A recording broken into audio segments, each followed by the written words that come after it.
Ladies and gentlemen, welcome to the first annual Aussie Cousins Wrestling NXT Year-End Awards show for 2024. We are bringing the Aussie charm to our WWE reviews, and we hope that you will join us in this journey by subscribing to the channel and letting us know in the comments down below who you would have chosen for these awards.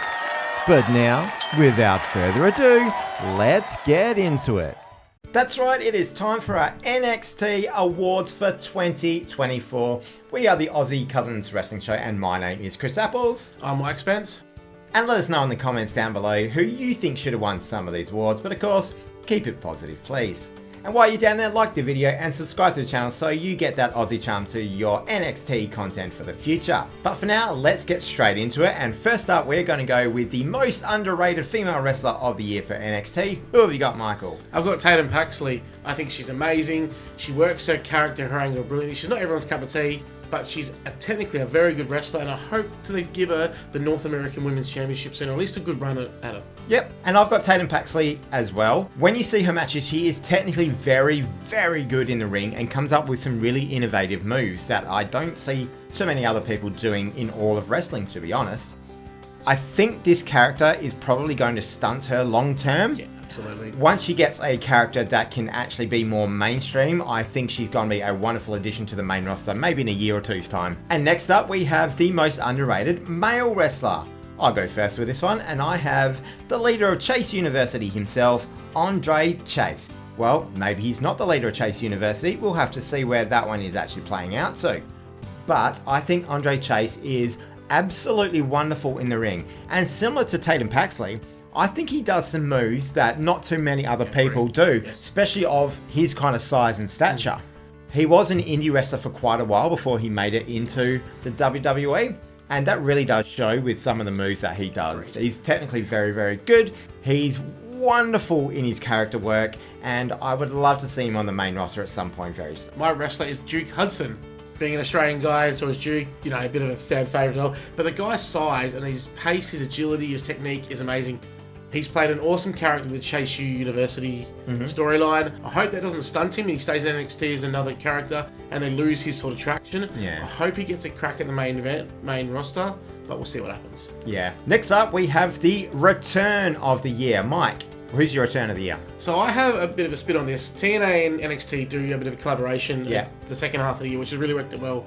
One was the Rascals, which is Trey Miguel and Zachary Wentz. Zachary Wentz and Wes Lee were a team called MSK back in the day. Unfortunately, Zachary Wentz moved on to TNA, but these two are amazing. When they arrived, the crowd was unbelievably amazing. People that have watched this over the years, these two were phenomenal as a tag team, and they were destined for great things. And unfortunately, things happened, but it was amazing to see them. Unfortunately, the storyline Wesley turning changed. It was quite heartbreaking, but it was amazing. And for me, on a similar tack, just before that happened, I have Wesley coming back at the end of April to face Obafemi, because he was supposed to be injured for, I think, about 6 to 9 months. And he came back after about 4 or 5 months. The guy, unfortunately, has had quite a few serious injuries. I think it was his back this time that he was specifically coming back from. Yes, yep, the one before was his knee injury. Yes. And him coming back a couple of months early to face, I believe it was Obafemi on the 30th of April NXT show. That was incredible. And the crowd went wild because they did not expect it at all. And that's what you want from a return like that. And in a similar vein, we have debut of the year. Who have you got for debut of the year? Ethan Page. He's a consummate professional.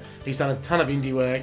Came in. Nobody even knew he was actually going to come in. It was amazing. I think he's great. I hope he gets to the main roster. And I hope he actually maybe wins a mid-card title on the main roster, but he's brilliant at NXT at the moment. And he actually came in during a promo between Lash Legend and Trick Williams. And it was quite funny because everyone knew they were dating backstage, and they finally got a little bit of screen time together. And Ethan Page comes in and shoves Trick Williams into Lash Legend. Like, just wonderful heel work. And as you said, it came out of nowhere. For me, that is my debut of the year as well, Ethan Page.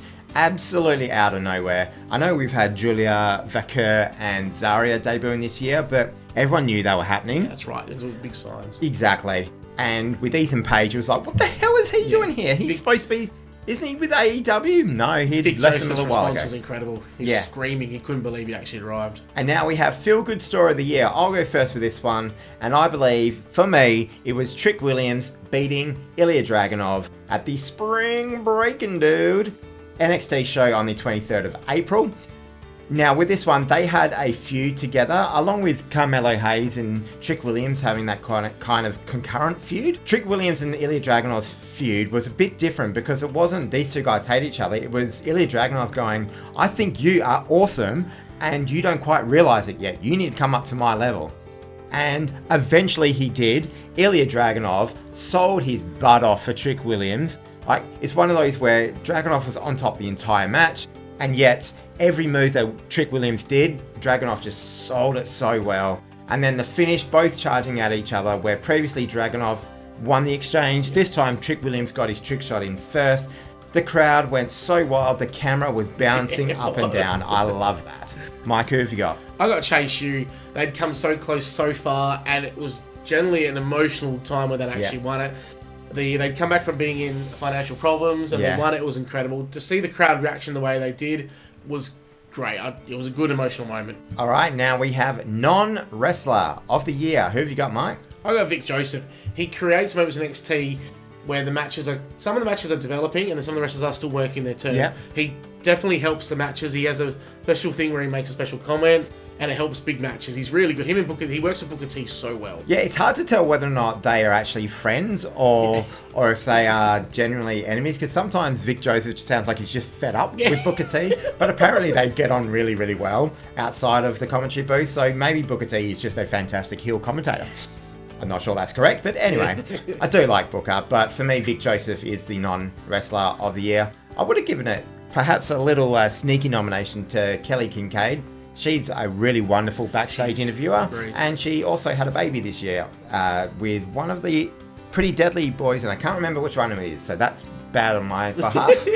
But yeah, Vic Joseph is really good, and then all of a sudden you just go BAM! And someone's just done a really big move, which I find fantastic. Yeah, it works well. Okay, now we've got heel turn of the year, and I am going to go with Ridge Holland. So, don't necessarily like Ridge Holland. I think he needed to be a heel rather than a face. Although that match with Chase U winning the tag team titles, as Mike alluded to earlier, was absolutely wonderful. I just can't buy him as a face. Him turning heel and destroying Chase U. As long as it now goes somewhere for Chase U, there's got to be a really good outcome for those guys, that perhaps they actually get moved onto the main roster or something. Then this is the heel turn of the year for me. Yeah, I agree. I've got Ridge Holland too. I worry that this is his peak as a heel turn. They have to keep him destroying people and destroying tag teams moving forward, because if he just starts being no matches again, people will turn off what he's 100%. Doing. They've invested in what he's doing with Chase U. When he destroyed him, it was brilliant. The way he did it was amazing, and it looked dangerous, and it was good. That's his persona. But if it stops, I don't know where he goes. Yep, I agree. And next up, we have funniest character of the year. Who have you got, Michael? Hank and Tank, these guys, their entrance is hilarious. On the last NXT, they come out in a shopping cart or a Christmas cart that was just... they're just funny guys. They can actually wrestle as well, though. They're actually a good tag team. They actually will bump like hell to people to actually help people. They're a good NXT tag team. I don't see them going any further, but they generally look like good guys that just have a lot of fun. Yeah, 100%. Hank and Tank, they are by far the funniest guys on NXT. And it's one of those that whenever I'm watching an NXT show now, I just want to see where they are on the show, because they do something funny in their little promos backstage. They do something funny in the ring, in the matches, but it's not like a stupid funny. It's a funny that's in context with what they're actually doing, which is really important in wrestling. It's not funny for the sake of funny. It's funny towards what's actually happening in the match, which is just a really, really good skill of those two to be able to do. And next up, we have worst match of the year. I'll go first with this one. It was the match between Wendy Chu and Kalani Jordan at No Mercy. It was atrocious, and poor Kalani Jordan did not deserve something like this in her North American title run. Look, Wendy Chu is a wonderful wrestler, similar to what we were saying about Tatum Paxley earlier. She throws everything into her character, but it's not something that's ever going to get mainstream value. And then to have that kind of match with Kalani Jordan just dragged Kalani Jordan down to that silly, spooky bollock level. I didn't like it whatsoever. I'm not a spooky bollocks kind of person in my wrestling. I don't usually like it, and this was awful for me. And Kalani Jordan's North American title run was fantastic and didn't deserve it. Who have you got, Mike?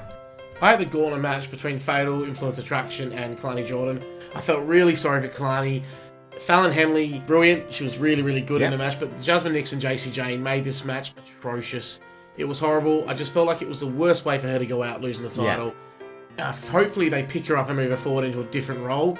Kalani Jordan maybe in for the title run, but I just hope that's not her legacy in that championship, because that was unfair. It was a woeful match.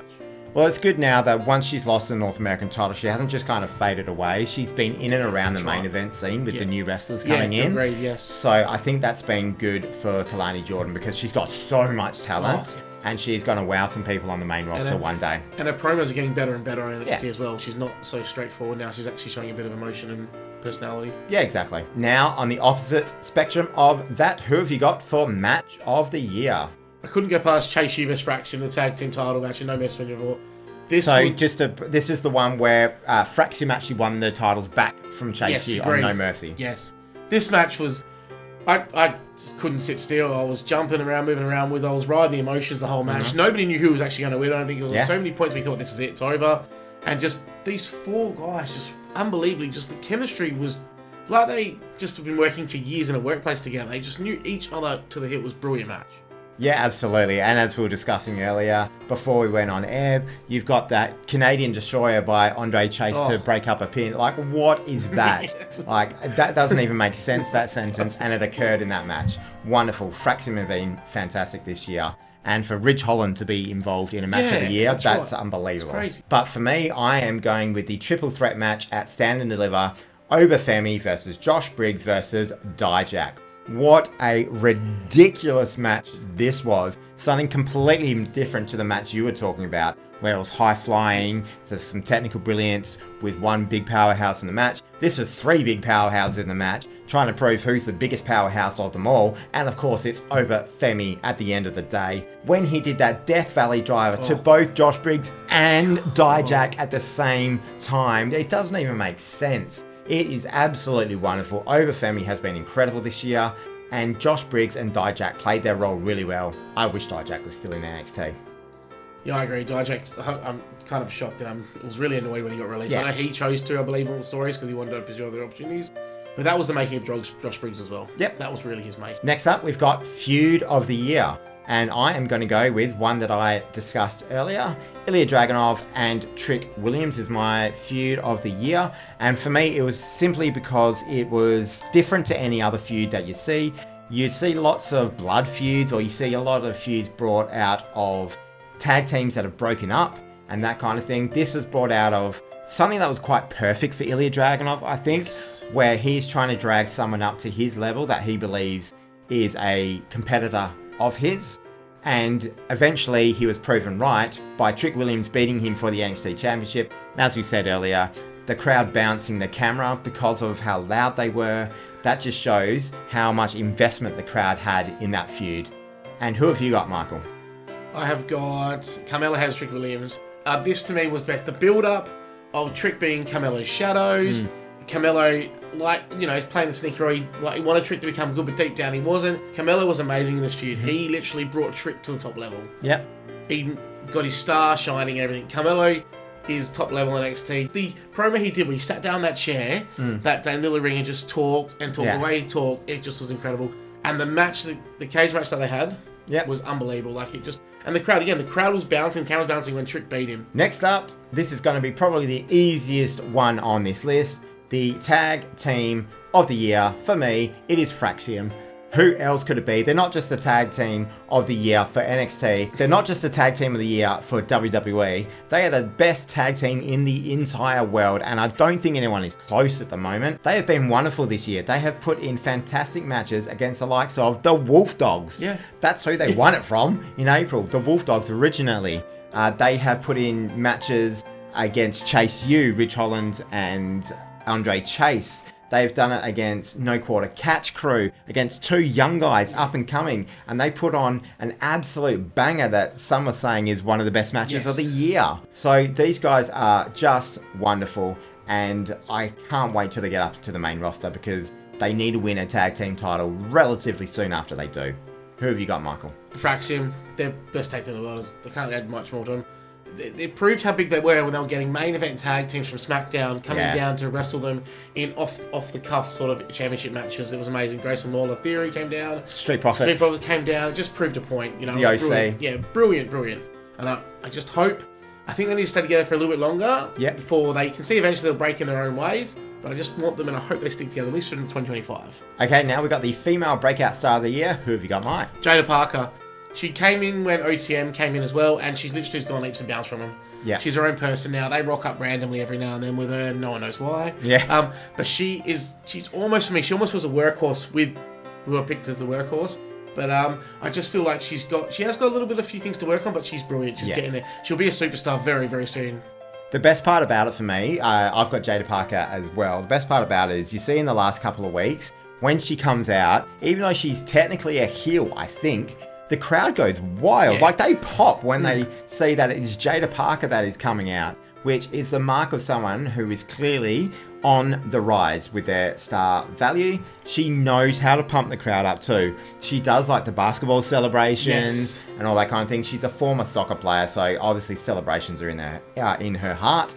But I think she has got everything it takes with a few little tweaks and a few things to work on. But she has everything it takes to be a star on the main roster as well. The next one we have is the male breakout star of the year. This one for me is Obafemi. I can't say much more. If you've actually seen how he is, he's amazing. He can do everything. He can promo, he can talk. He's a beast of a unit. He actually moves really, really well for his size. And the moves he's done incredible in that triple threat match with Josh Briggs and Dijak. And even in the Iron Survivor, when he did the double choke slam and won the Iron Survivor with that, was incredible. There's not much more accolades you can say for the guy. The guy will win the NXT title very, very soon. I'm predicting New Year's Eve. Yeah.